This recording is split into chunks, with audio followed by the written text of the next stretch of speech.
चैतन्य प्रभु नित्यानंद श्री अद्वैत गदाधर शिवासादि गौर भक्त वृंदा।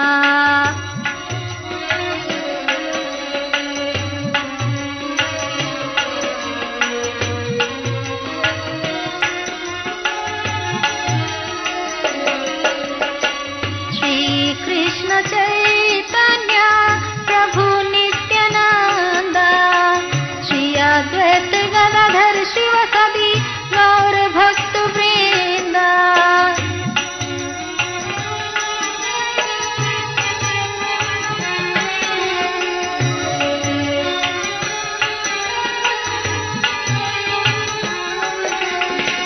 हरे कृष्ण कृष्ण कृष्ण हरे हरे हरे राम हरे राम।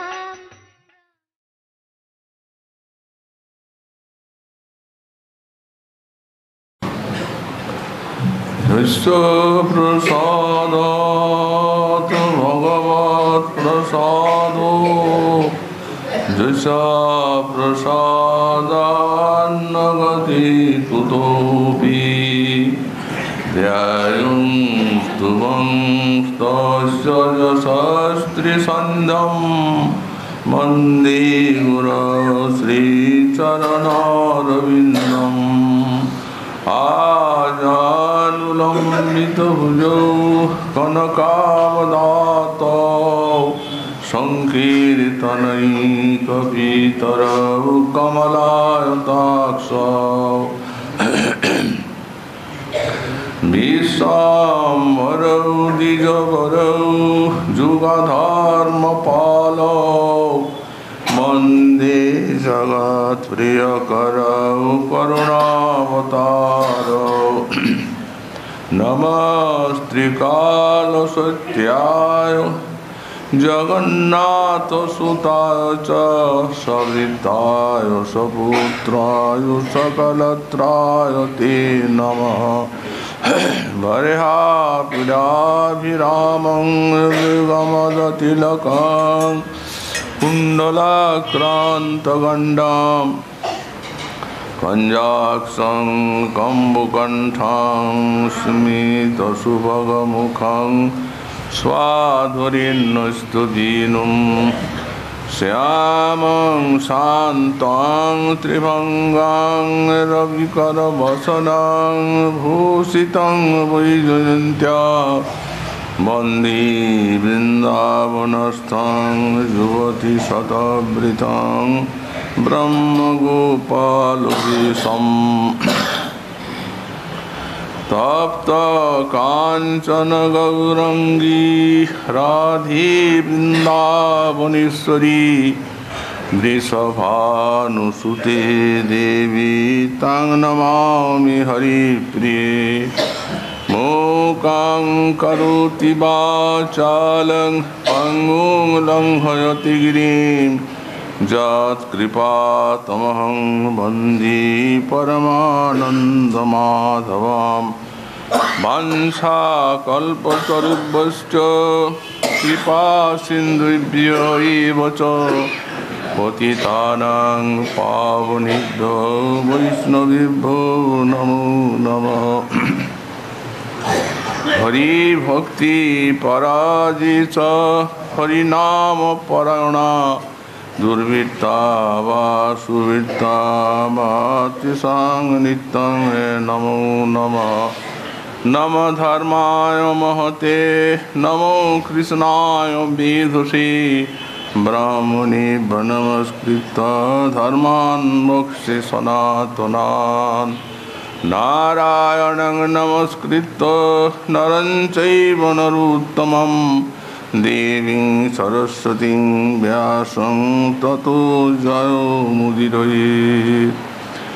जय रूप सनातन भट्ट रघुनाथ श्रीजीव गोपाल भट्ट दास रघुनाथ ईशय गुसाईर करे चरण वंदन जहाँ हुई विघ्ननाश विष्ट पुराण दुर्गमी पुथिमेन्धस्य स्खलत्पादगतिर्मुहुः सकृपाजुष्टिदानेन सन्तः सन्तु बलम्बनम्।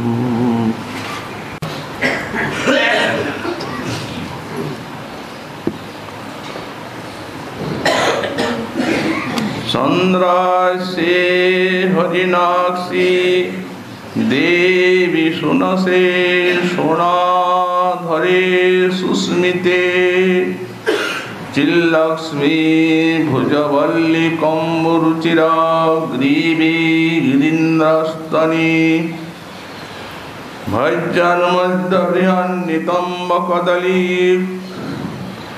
खंडोरुपादम्बुजा उन्मीलन नख चंद्रमंडली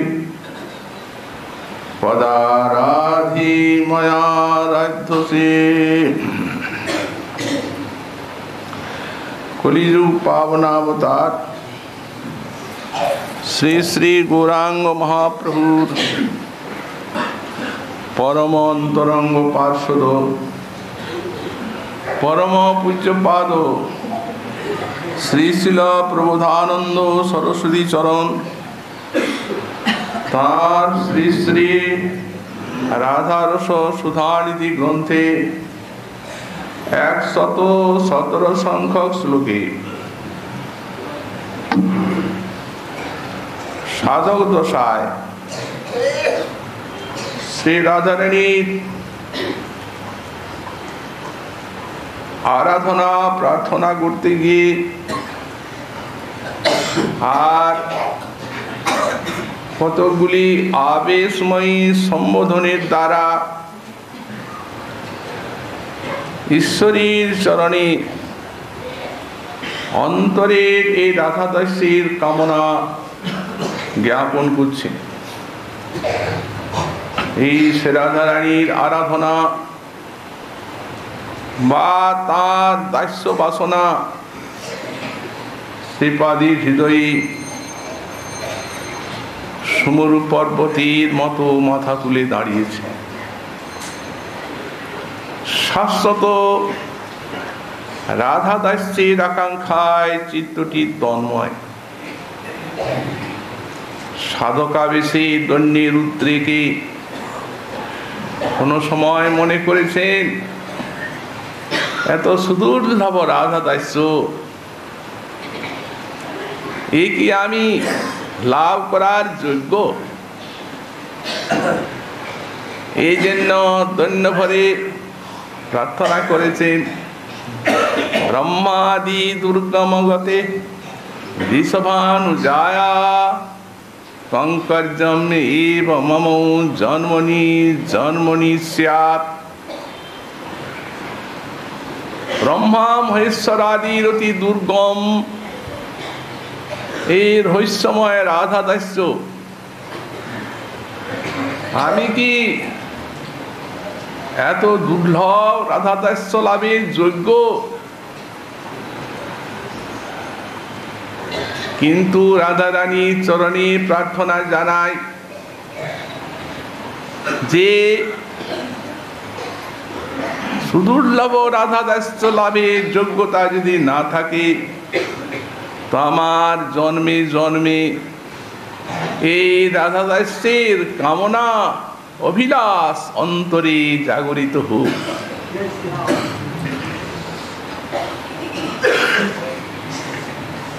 মহাপ্রভুর পার্শ্বদ রূপে কি সাধক আবেশে কি সিদ্ধ স্বরূপে আস্বাদন করছেন এই রাধারানীর দুর্লভ দাস্য মাধুরী। মহাপ্রভুর মহাদান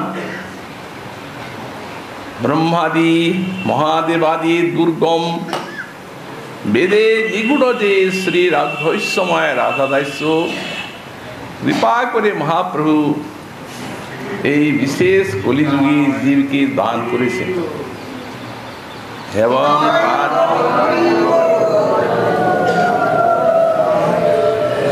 তার চরণাস্থিত যে আচার্য পাদগণ তারা সাক্ষাৎ এই রাধা দাসীর সাধনা করে স্তোত্রাদির দ্বারা সাধন ভজন পরিপাটি সব গ্রন্থাকারে নিবদ্ধ করে আর এই বিশেষ কলির মানবকে ধন্য করেছে। শ্রীরূপ সনাতন, শ্রী রঘুনাথ, শ্রীপাদ জীব গোস্বামী চরণ, শ্রী প্রবোধানন্দ সরস্বতী পাদ সব গ্রন্থাবলী তাদের এই রাধা দাস্য কামনায়, প্রার্থনায়, সাধনায়, ভজনের পরিপাটিতে পূর্ণ। কিন্তু এমন যুগ, এমন আদর্শ সব গোস্বামী পাদগুণের আশ্রয় পেয়েও আর মাজিস জীব অপরাধী দুর্ভাগ্যে এই বস্তুর থেকে বঞ্চিত হল। নিষেদিন নানাবিধ কৃষ্ণেতর মায়িক কামনা বাসনায় বুক ভরা, লাভ, পূজা, প্রতিষ্ঠা,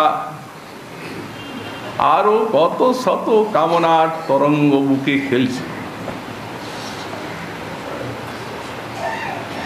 এই বিক্ষিপ্ত চিত্তে রাধা দাসের সাধনার অধিকার কোথায়? মহাজন যা বলেছেন মাদিসের জীবের অবস্থা দেখে এখন তাই ফলিত হচ্ছে। হইয়া মায়ার দাস করি নানা অভিলাষ, তোমার স্মরণ গেল দূরে। নিজেকে উল্লেখ করে মহাজন শিক্ষা দিচ্ছেন মাদিস জীবের দুর্গতির কথা। মায়ার দাস হয়ে নানা অভিলাষ হৃদয়ে জাগছে নিষেদিন, অভিষ্টের অভিলাষ বিন্দু মাত্র নেই। ভালো খাওয়া দাওয়া, ফিট ফাট, আমোদ প্রমোদ, হাসি খুশি সবই আছে সাধারণ সংসারী মানুষের মতো। আর যন্ত্রের মতো ভজন চলছে। এটা কি গৌড়ীয় বৈষ্ণবের ভজন নাকি? এটা কি রাগ মার্গের ভজন? লোভ মূলা।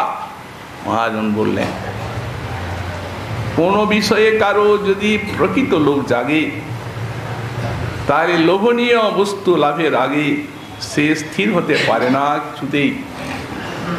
জাগতিক বস্তু দেখুন, এই যে লোভে সমস্ত জগৎ পাগল, এই কামিনী কাঞ্চন, বিশ্বের মানুষ এই তুচ্ছ বস্তুর লোভে কিনা করছে তন্ময়। কিন্তু এই ক্ষুদ্র বস্তুর লোভ, ক্ষুদ্র বস্তু পেলেই শীত ঠান্ডা হয়ে যায়, মিটে যায়।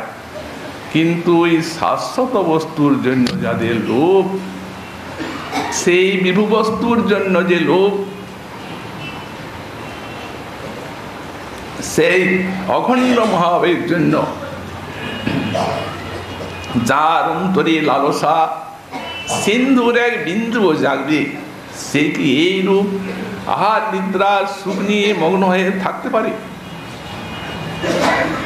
ঠাকুর মশাই ঠিকই বললেন, সাধন ভজন দূরে থাক, একটু স্মরণও হলো না। বিক্ষিপ্ত চিত্তে কি করে হবে? মহাজনগণের কৃপা একমাত্র অবলম্বন। তাদের এই বাণীর ভিতরে রয়েছে সেই শক্তি, সেই সাধনার শক্তি নিহিত আছে শ্রবণ কীর্তনের দ্বারাই। মাদিস দুর্বল সাধকের মধ্যে শক্তি সঞ্চার হবে এর দ্বারাই। এই জন্যই শ্রবণ কীর্তন। গোস্বামী পাদ কি আকুতি ভরে রাধা রানীকে ডাকছেন, হে কম্বুরুচির গ্রীবে। তোমার কণ্ঠদেশ কেমন জানো? ঠিক যেন সংক্ষেপ নাই। গতকাল আমরা এই অংশের কিছু ব্যাখ্যা শ্রবণ করেছি।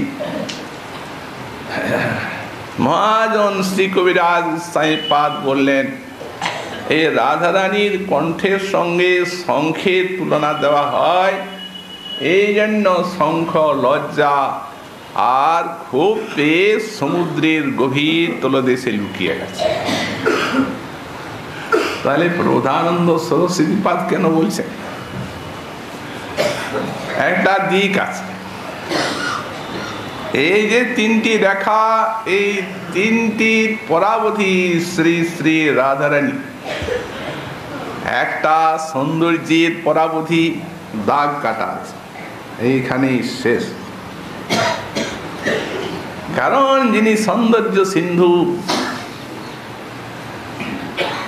অসমনার্থ রূপ শ্রী বিস্মাপিত চরাচর, তিনি পর্যন্ত এই রাধা সৌন্দর্য দেখে বিমোহিত মূর্তি। দেখো দেখো রাধা রূপ পাত না জানিয়ে কোবিধি আনি মিলায়লো এই ক্ষিতিতলে লাবণী সার। মহাজনীর অনুভব। অঙ্গ হি অঙ্গ অনঙ্গ মুর ছায়ত। মহাবীর মূর্তি তো তাই অঙ্গ প্রত্যঙ্গগুলি এই বিশ্বজীবের পাঞ্চভৌতিক জীবের রমণীর মতো নয়। অসমনার্থ রূপশ্রী তিনিও মূর্ছিত। অঙ্গ হি অঙ্গ অনঙ্গ মুর ছায়ত হেরি পড়য় অধীর। এমনকি কোটি মদন মূরছিত করু যোজন, এই সোহেরি মহি মহাগীত, যার চরণক কান্তিতে কোটি কোটি মদন মূর্ছিত হয়ে যাচ্ছে, এই রাধারূপ দেখে তিনিও মূর্ছিত হয়ে যাচ্ছে। তাহলে আর সৌন্দর্যের পরাবধি কোথায়? এই দাগ কাটা আছে, এইখানেই শেষ, এর উপরে আর নাই। প্রথম রাধার দর্শন করলেন গোবিন্দ, এক দেখতে দেখতে চলে গেলেন ঈশ্বরী। মোহিত হয়ে সখার নিকটে এসে বলছেন, প্রিয়নম্য সখা, বেলিয় সকালে সখা দেখিন সে ভালে পথেতে যাইতে, সে পথে যেতে দেখলাম,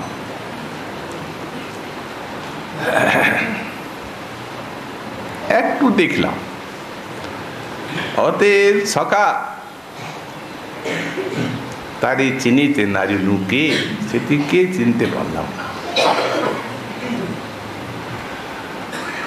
কি মোহন মধুর রূপ, কি সৌন্দর্য তার। নীল শাড়ি মোহনকারী উছলিতে দেখি পাশ,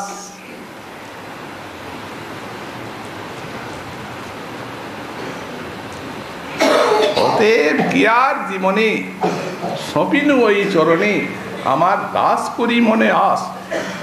একটু দেখেই বলছেন, এই জীবনে আর কি আছে, কোনো প্রয়োজন নেই, আমি সপিলু চরণে দাস করি মনে আস। আমি নিজেকে দাস রূপে ওই চরণে সঁপে দিলাম। কিবা সে ভঙ্গিমা নাহিক উপমা, কিবা সে মন্থর গতি। সখা কোন ভাগ্যবাণী পাইয়াছে কি দানি, ভজিয়াছে রমা উমাপতি। সখা সেই রমণীকে কোন ভাগ্যবাণী এই উমাপতির ভজন করে পেয়েছে। চণ্ডীদাস কহে মূরতি সে নহে, এই বোধিতে নাগর জনে, সে মূর্তি নয়। এই তোমার মতো নাগরকে বধ করবার জন্য অমিয়া ছানিয়া যতন করিয়া কোন বিধি করিয়াছে নিরমণি। এই রূপ মোহ সচ্চিদানন্দ বিগ্রহ স্বয়ং ভগবান ব্রজেন্দ্র নন্দনীর। এই তো সৌন্দর্যের পরাবধি, আর কি আছে। তেমনি একটি বললেন যে এই সঙ্গীতের পরাবধি তারও একটি দাগ কাটা। গোস্বামী পাদ রাধারানী যে সমস্ত গুণের উল্লেখ করেছেন, পঞ্চবিংশতি গুণ, তার মধ্যে একটি লিখেছেন সঙ্গীত প্রসারাভিজ্ঞা। রাধারানী স্বাভাবিকভাবে একদিন বৃন্দাবনে যাচ্ছেন, যেতে যেতে এমনি একটা গান ধরেছেন ধীরে ধীরে। এমনি যেমন লোকে চলতে চলতে আবেশে গায়, সেই রূপ স্বাভাবিকভাবে গাইছে। উনি আর কি গাইবেন? কৃষ্ণময়ী কৃষ্ণ যার অন্তরে বাইরে, কৃষ্ণ কোনো গানই গাইছে। পেছনে কি ঘটনা ঘটছে উনি দেখেন। সহসা বৃন্দা লক্ষ্য করেছেন, সামনে এসে বলছেন, বন্ধ, গান গাইবে না, ওই দিকে পেছনের দিকে দেখ। তোমার এই কণ্ঠস্বরে একটা কৃষ্ণ সার ছুটে আসছে। কৃষ্ণ সার হরিণগুলো গান শুনে আকৃষ্ট হয়ে ছুটে যায়। একটা কৃষ্ণ সার ছুটে আসছে তোমার পেছনে পেছনে। গুরুজন বিরোধীজন যতক্ষণ না দেখে গাইবে না। উনিও দেখছেন নিকটে।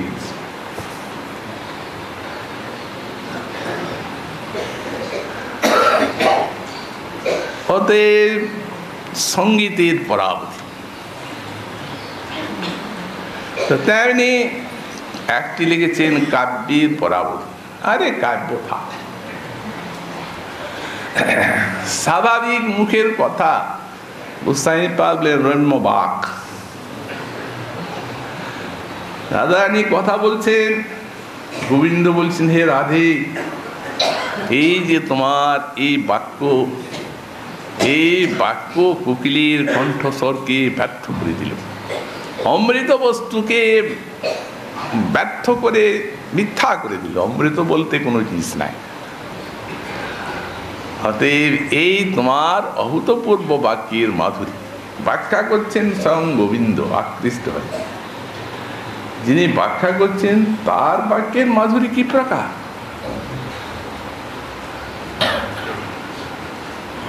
এই জন্যই তো বলা হয়েছে মাধুর্যের সাম্রাজ্ঞী রাধা, মাধুর্যের সম্রাট গোবিন্দ, দারুণ সম্রাজ্ঞী। মহাপ্রভু গোপীভাবে বললেন, কণ্ঠের গম্ভীর ধ্বনি নবঘন ধ্বনির যিনি, সখী যার গুণে কোকিললা যায়, যার শ্রুতি এক কোণে ডুবে জগতের কানে, কোন কান বাহুড়ি না।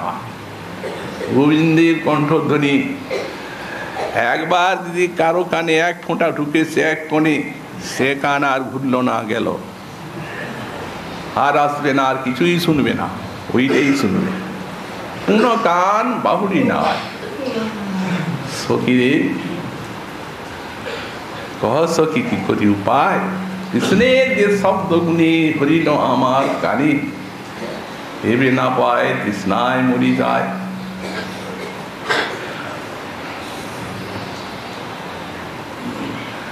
এখন আর পাচ্ছে না, তৃষ্ণায় মরে যাচ্ছে। সে অমৃতেরা কোন কর্ণচকোর জীবন, কর্ণচকোর দিয়ে সেই আসে ভাগ্যবাসে, ভাগ্যবশে কহু পায়, অভাগ্যে বা কহু না পায়, না পাইলে মরই পিপাসে। সুতরাং এই রাত এরও ওইরূপ আকর্ষণ যার বাণী মাধুরীতে, তেমনি বাণীর ভিতরে আছে পরিহাস রস। গোবিন্দ একবারে বিস্মিত হয়ে যান,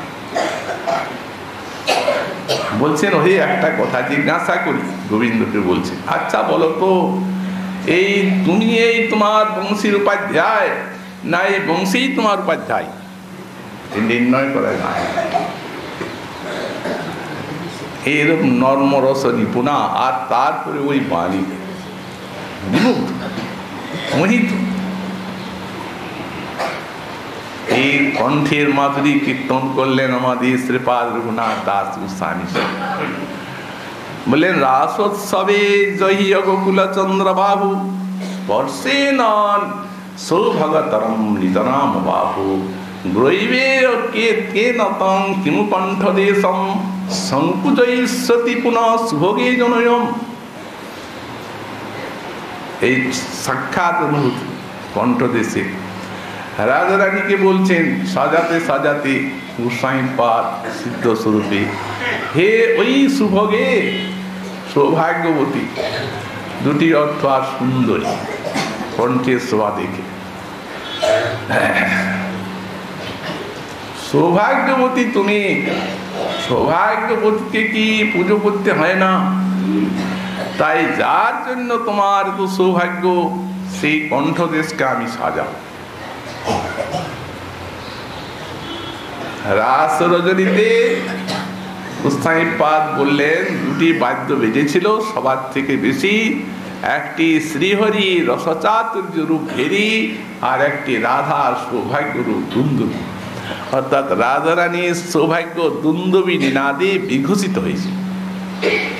সেই ৩০০ কোটি গোপীর মিলন মেলায় রাধারানী যে সর্বশ্রেষ্ঠা, এই মহারাসে একবারে নিখুঁত ভাবে সেটি প্রমাণিত হয়ে গেল, যা বর্ণনা। তো বলেন এই মহারাসে তোমার যে কণ্ঠ, এই কণ্ঠে একটা অভিনব অলঙ্কার এসেছিল, সেটি হচ্ছে গোকুলচন্দ্র বাহু। গোকুলচন্দ্রের বাহুর দ্বারা এই তোমার কণ্ঠদেশ হয়েছিল ভূষিত, এমন এই কণ্ঠের অলঙ্কার। রাসোৎসবে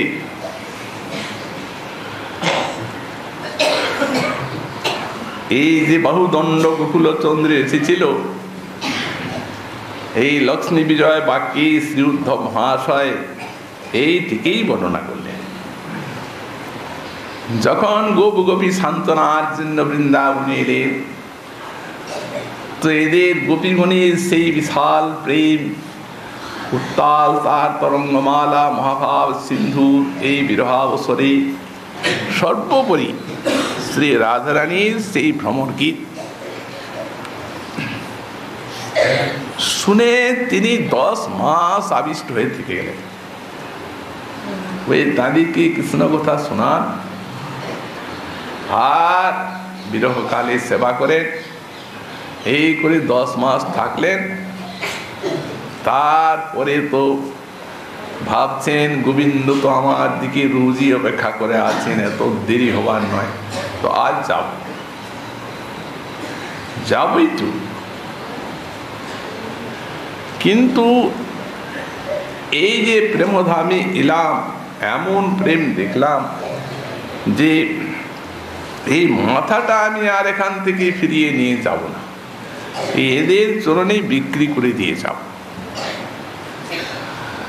তখন কেউ যেন বলছে, হে উদ্ধব, দেখো তুমি জাতিতে ক্ষত্রিয়, আবার এত বড় ভক্ত। ভগবান কি বলেছেন, ন তথা আমি প্রিয়তম আত্মজনী, ন শঙ্কর, ন শঙ্কর্ষণ, ন শ্রী নৈবচ ভগবান। উদ্ধব আমার যত বড় প্রিয়, আমার আত্মজনী ব্রহ্মা জগতের আদিগুরু, তিনি সেরূপ প্রিয় নন। প্রিয় নন, প্রিয়তম। ন থামে প্রিয়তম। তো কে প্রিয় তাঁর? जो मदभक्त समय प्रिय, অন্য কেউ নয়। ব্রহ্মা মহেশ্বরাদি কোনো দেব দেবী অধিকারী না, जो মদভক্ত समय। অতএব ব্রহ্মা না, আমার স্বরূপভূত হয়ে মহাদেব না, শ্রী শঙ্কর্ষণ না, আমার অন্তর লক্ষ্মী কমলাও না, এমনকি আমিও তত না, আমার প্রিয়তম না, যতটা উত্তম। এই যে ভগবানের বাণী, এত বড় আপনি, তো আপনি এই গোপ জাতি আবার স্ত্রী জাতি, ভালো ব্রাহ্মণ ভক্তের, বড় ভক্তের চরণে মাথা বিকুন না, মাথায় যদি লিখতে হয়। আর যদি আপনার এই স্ত্রী ভক্তের চরণেই মাথা বিকবার সাত বা শখ, তো কমলা দেবী আছেন, তিনি স্বরূপ শক্তি সাক্ষাৎ, স্বরূপ তিনি শ্রেষ্ঠ এদের থেকে।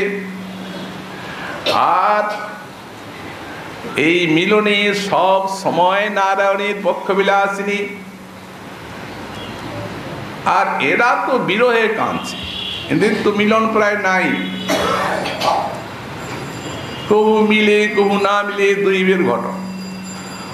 অতএব যদি মিলনমেদের উৎকর্ষ থাকতো তাহলে না হয় জানতাম। তখন উনি বললেন, নায়ং শ্রিয়ঙ্গ নিতান্তরতি প্রসাদ সজ্জসিতা নলিন বন্ধ রুচাং কুতন্যা। প্রথমে নাম প্রয়োগ হয়েছে, না না না না, যার কথা আপনারা বলছেন সেই নারায়ণ গোবিন্দের অংশ। তো যখন অংশ, তখন এই গোবিন্দের প্রিয়া, গোবিন্দ অংশী আর গোবিন্দের প্রিয়া এইসব গোপী রাধারানী এরা কমলা দেবীর অংশিনী, স্বরূপে এরা শ্রেষ্ঠা তত্ত্বমূলত। আর আপনি বলছেন মিলনের কথা, তো শুনুন বলি। রাসোৎসবেশ্ব ভুজদণ্ড গৃহীত কণ্ঠ লব্ধাসি সাংযুদ্গাত ব্রজ সুন্দরী নাম। এই ব্রজ সুন্দরী নাম শব্দের দ্বারা মহাজন বললেন এদের সৌন্দর্যটি মহাবীর থেকে উত্থিত, তা না হলে কৃষ্ণের এই বৈশ্যতা হবে না। এটা আবার কমলা কোথায় পাবেন? কোন কমলা গুণই নেই। ওই রাসোৎসবে ভুজদণ্ড গৃহীত কণ্ঠ, এদের কণ্ঠ শোভিত হয়েছিল সেই শ্রীকৃষ্ণের বাহুদণ্ডের দ্বারা।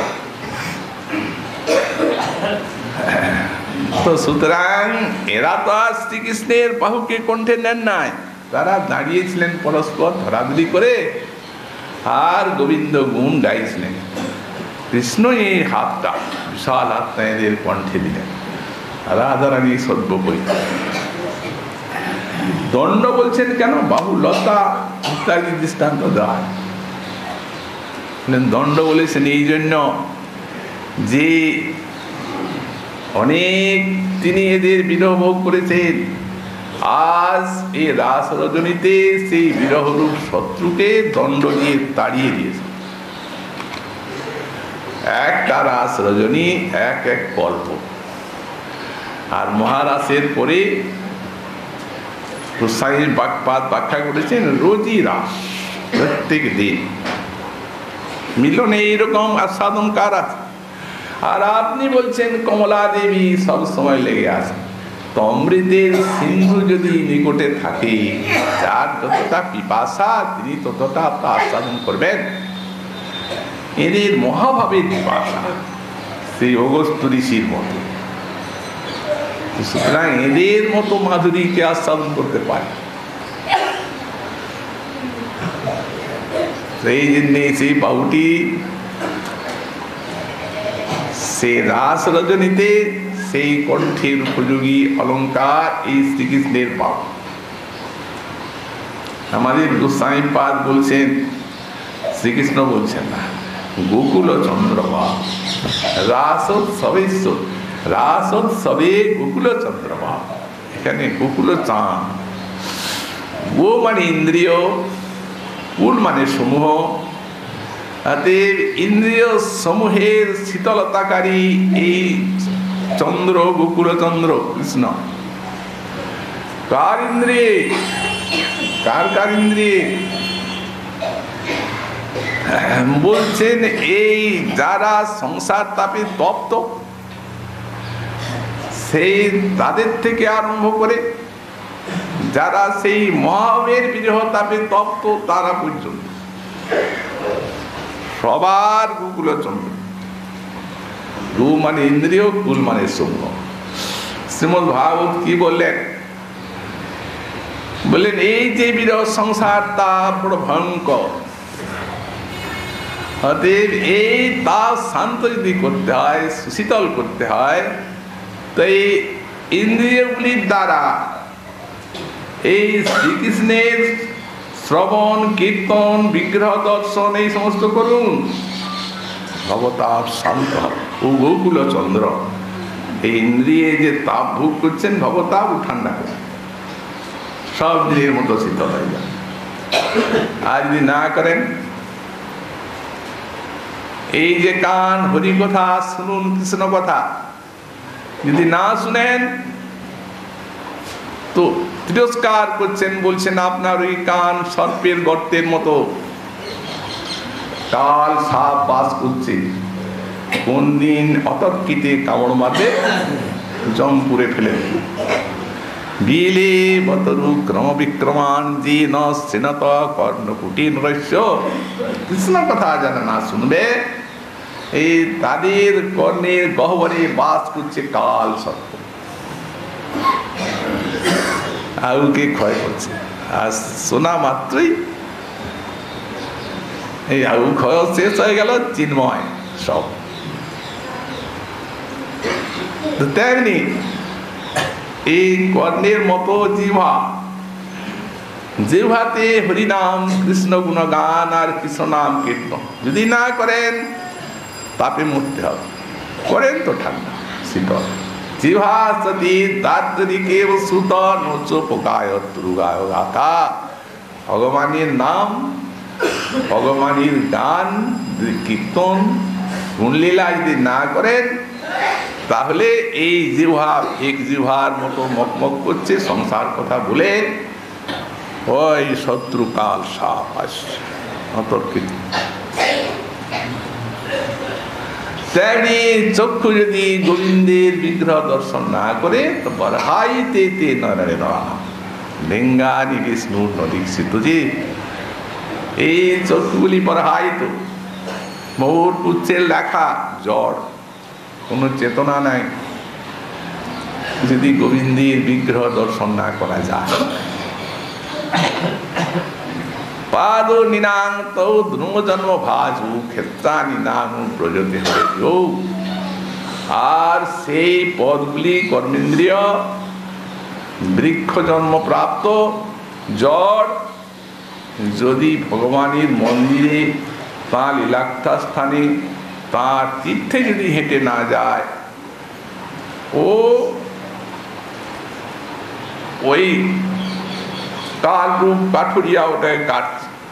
বৃক্ষ তো একদিন না একদিন পড়তে হবে। তেমনি নাসিকা ভগবানের চরণে অর্পিত তুলসীর গন্ধ যদি না পায়, তো এই নাসিকাটা আপনার বস্ত্রা,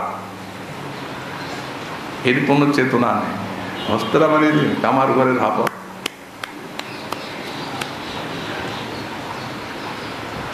তো তার বেশি আর কিছু নাই। শ্রীকৃষ্ণের চরণার্পিত তুলসী তারা গ্রাম নিলেন শীতল। এইখানের থেকে শুরু করে সংসার তাপ, সেই বিরহ তাপ পর্যন্ত, বিশেষত রাধারানীর গোকুল মানে ইন্দ্রিয় কুল, তাকে শীতল করা কি উন্মাদিত করে দেয়। যত বড় প্রেম, প্রেমের পরিমাণ জাতি হিসাবে এর আকর্ষণ, এর উন্মাদনা অল্প নয়, সর্বোপরি রাধারানী। তার মতোই গোকুলচন্দ্রীর মাধুরী আস্বাদন করার আর এইরূপ উন্মাদিত হয়ে যাওয়ার আর দ্বিতীয় আধার নেই। এরই একটা বাণী আমরা দেখতে পাই। একদিন রাধারানী মানিনী হয়ে গেছে। সখীগণ অনেক চেষ্টা করেছেন, গোবিন্দ চেষ্টা করেছেন, কিন্তু মান যায়নি। দুর্জয় মান। তো ওদের সেই মান নিয়ে মানিনি সেরে রাধারানী সখীগণ বলছেন, রাধে কতবারই তো মান করলে, এই কাঞ্চ। অপরাধী না একটু দূরে দাঁড়িয়ে সব শুনছে, যায় না কুঞ্জের এক পাশে। এই মান করছো, আর ও যেমনি চলে গেল, যতক্ষণ থাকবে ততক্ষণ তো ঠিক আছে, মানে ও যেমনি চলে গেল তেমনি কান্না শুরু করছে, প্রলান্তরিতা। তখন আবার আমাদেরকে এই খোসামত করা ইত্যাদি ভালো লাগে না। একবার তুমি তাড়িয়ে দেবে, আবার তাকে খোসামতি করে আনা ভালো লাগে। মান করে তোমার কি লাভ? সখী, যা হয়েছে হয়েছে, ছেড়ে দাও। এরপর কিন্তু আমার আমি ঠকে শিখেছি, ওর সঙ্গে আর জীবনে কোনো ব্যাপার নেই, ওকে দূরের থেকে দণ্ডবাদ, হতে আজ থেকে শেষ। এইরকম তো কতবারই বললে রাধে, আজ থেকে শেষ, আজ থেকে শেষ। তো সুতরাং ওর সঙ্গে আমরা তো প্রথমেই বলেছিলাম যে ওর সঙ্গে প্রীতি করতে যাবে না, ও মানুষটা ভালো না। হরমহিতা লেহ ভাড়াবি তো জন্ম গোয়াবি রই, ও লোকটাই ও আর সঙ্গে যে ভালোবাসা করবে, সারা জীবন কাঁদতে কাঁদতেই জীবন যাবে। না তোমার যা হচ্ছে মান করে আমাদের বিচারে কোনো লাভ। বললেন সখীগণ, আজ থেকে না একদম সারা জীবনের মতো শেষ। তোমাদের কাছে আমি প্রতিজ্ঞা করছি, আজ থেকে আমি ওর মুখ দেখব না। আজ থেকে আমি ওকে স্পর্শ করব না, ওর সঙ্গে কথা বলবো না। না না না, সতীগণ আসছে, রাধে তা যদি করতে পারো তাহলে তোমারও শান্তি, আমাদেরও শান্তি। তবে থেকে ওকে ভালোবাসলে একবার তোমাকে, আরেকবার ওকে, আরেকবার বনের জঙ্গলে রাত কাটাও, ঘর দুয়ার নাই, দিন রাত নাই, এই করে জীবন আমাদের অস্থির হয়ে গেল। আর তুমিও পাগলিনী হয়ে যাচ্ছ দিনে দিনে। ওতে আমরা শান্তি পাবো, তুমিও শান্তি পাবো। হ্যাঁ সখীগণ, ঠিকই বলেছ, আজ থেকে তাই। গোবিন্দ টুকরে দাঁড়িয়ে আছেন, সব শুনছেন। উনি বলছেন, সখীগণ তোমরা যদি আমার একটু সহায় হও, তাহলে ওই যে 3টা প্রতিজ্ঞা বলুন না সারা জীবনের মতো, আমি এখনই ওগুলাকে শেষ করব। 3টা সখীগণ এমনি একে বলছেন, ওকে ছেড়ে দিলে তোমার শান্তি, আমাদেরও শান্তি। আর ওকে চোখে চোখে কথা বলছেন, তা যদি তুমি পারো তাহলে আমরা তোমার সহায় আছি। এও বলছেন তোমার সহায় আছি, এও বলছেন সহায় আছি। ভাগিলে গড়িতে পারি যদি ধরো। এই জন্যই বলছেন মহাজন, এরা যুগল প্রেমের কারিগর, মনোমত ভাবে মানাবে।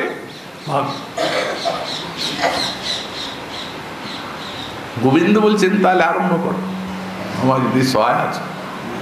এরা করেছেন কি পরস্পরে কথা বলছে, তো পরস্পরে এমন কথা বলছেন যেমন রাজা রানী না শোনে, অথচ যেন শোনো।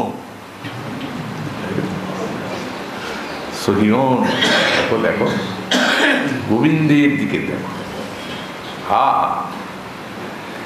কি মধুর ত্রিভঙ্গ ভঙ্গিম ঠাম,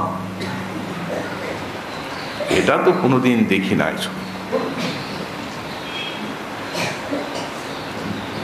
যে কামিনী এই রূপ না দেখেছে তার জীবনটা ব্যর্থ। রাজা নিসব শুনছে, শুনতে শুনতে উনি মা মনে ভাবছেন, সত্যি তো এই গোবিন্দের মাধুরী কতদিন দেখলাম, কিন্তু ক্ষণে ক্ষণে বিরম।